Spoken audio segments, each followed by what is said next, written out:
welcome back to our third segment of Energetic Realignment of Hormonal Imbalance. I'm your host, Abby, and today we have a great topic coming out of our lockdown in Melbourne in about 24 hours. I think this is a marvelous topic to be talking about.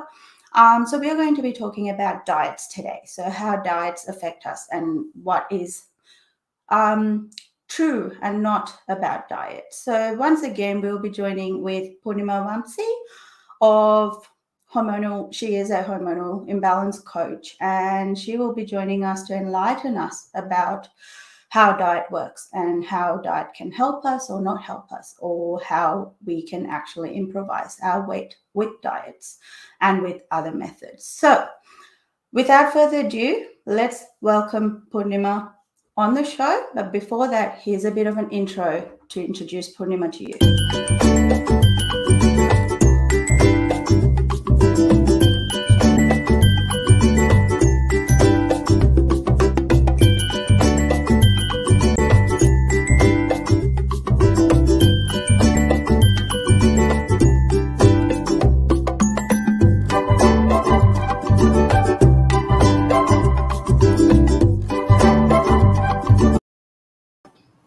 Hi, welcome back all the way from India yet again. How are you doing?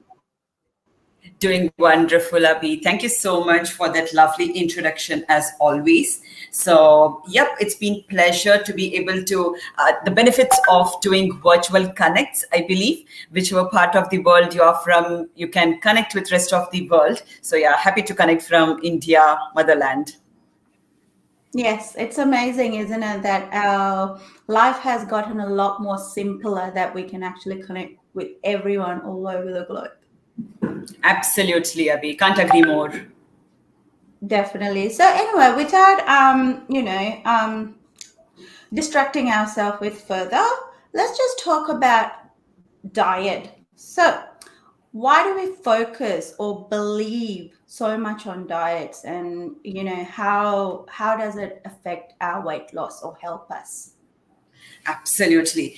Every time when I choose the topic of what it is that I want to speak next month, I pick it intuitively. I really do not prepare that this is what has to come next month. So that said, this was a very good topic this time around, as we are just about to open up in lockdown. Yes, exactly. And this time when we were working around it as a team, when we were working around, what is it that we can speak in with Icon Media, with you as a host, then I thought all of a sudden the diet factor came to my mind, and I was like, oh my God, this is something that I believed to ages ago, where I thought if I follow diet A, diet B or diet C, then I would see results. And all thanks to social media is what I would say, where we have every new diet that gets released almost every week. If it is, I don't want to name any particular diet, but again, I call it as I would fondly call it as, the Kung Fu and Yo-Yo diets, or whatever they are called as.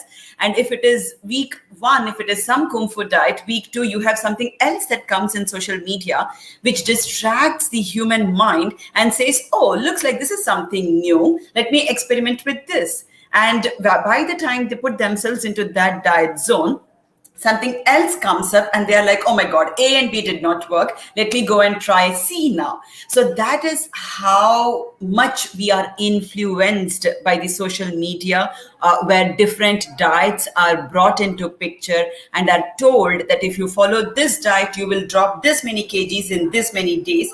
And our next question, I know I'm jumping to our next question, but do they really work or not? They do. It's not that they don't. They do work. They are designed in such a way that those diets work on our body. But the actual question is, are we doing it with our heart and soul in it?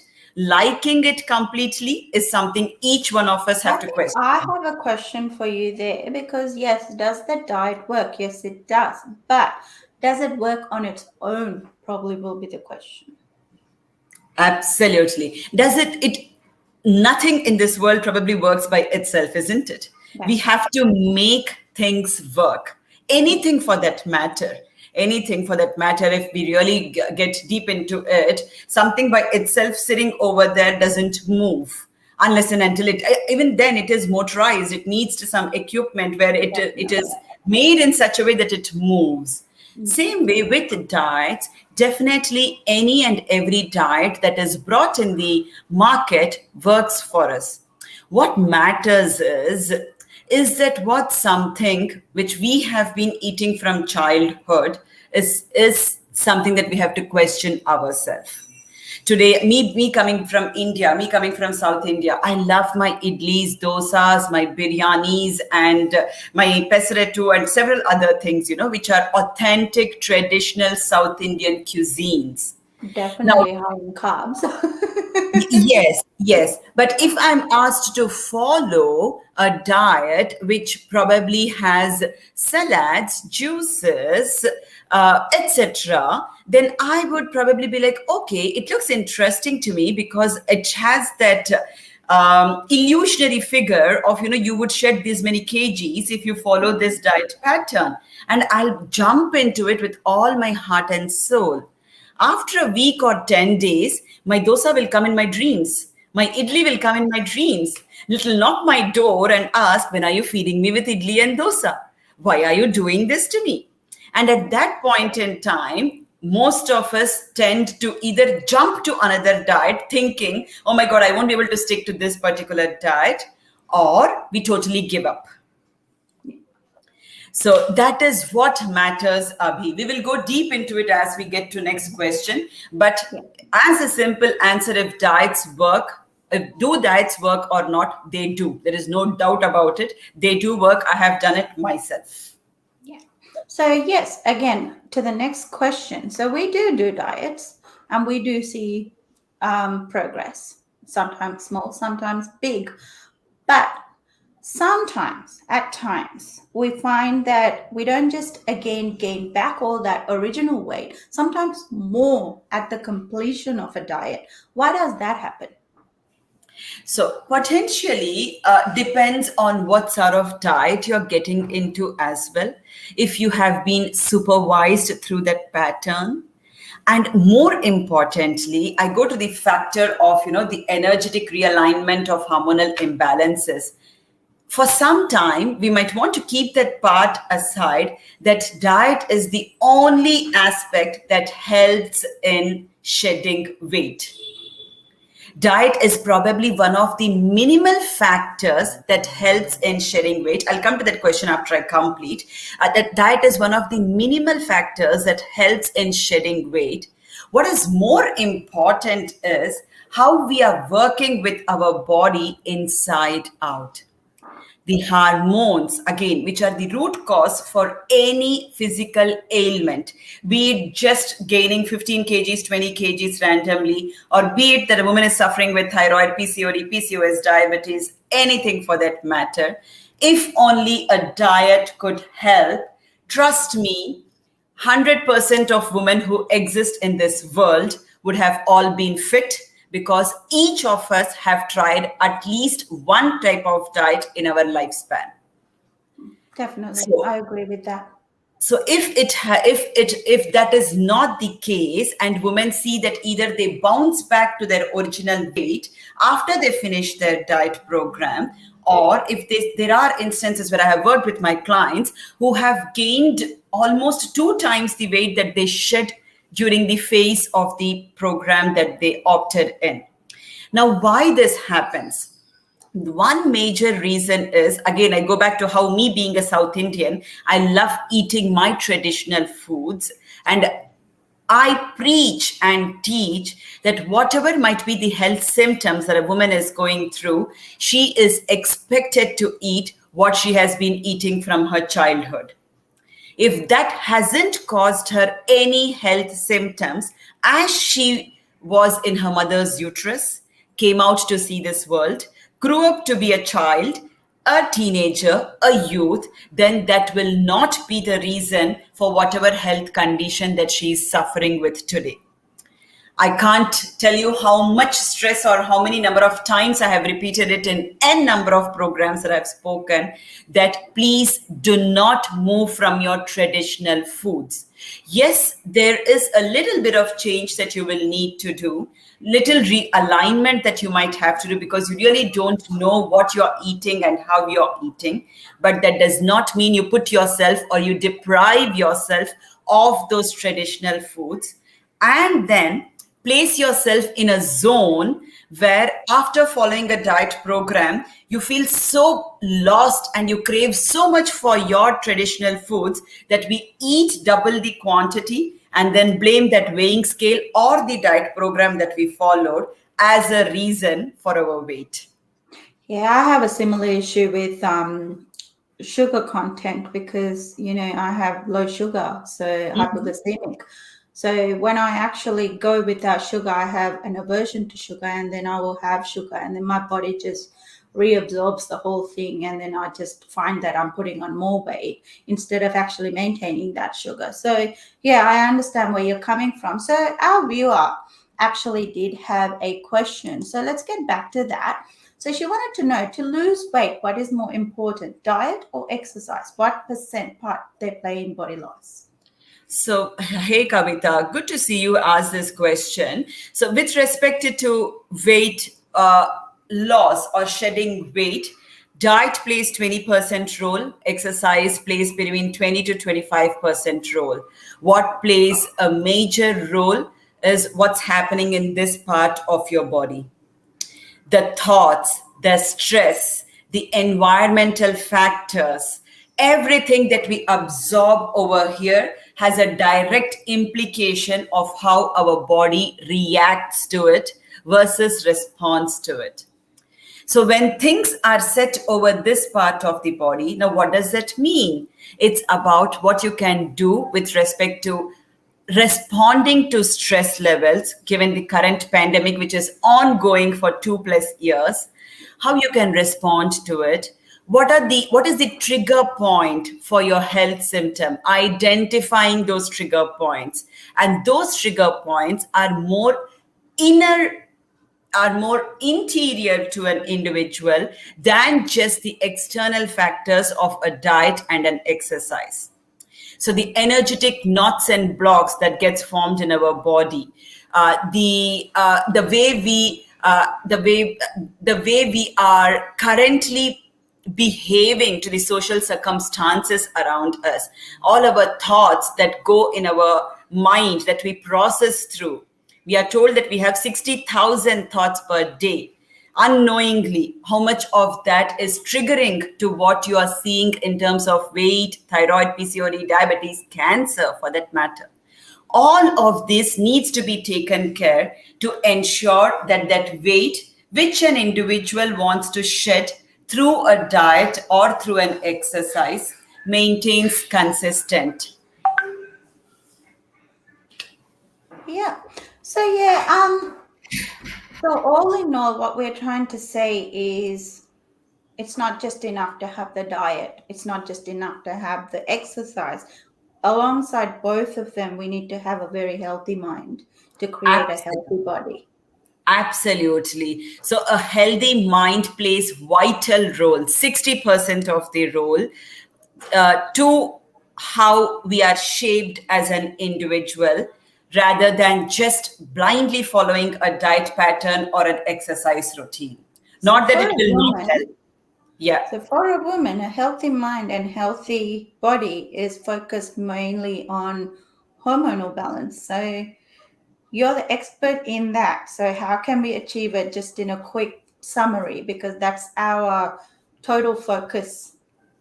So what happens again, how we can achieve it, I'll come to that point, but why we see these symptoms, if I have to touch base a little bit on that, especially with respect to stress that we take on our day-to-day basis, the 60,000 plus thoughts that I was referring to, they act as trigger points to ensure that the cortisol hormones, which are the stress hormones, gets produced in multiple numbers, affecting other hormones in a woman's body.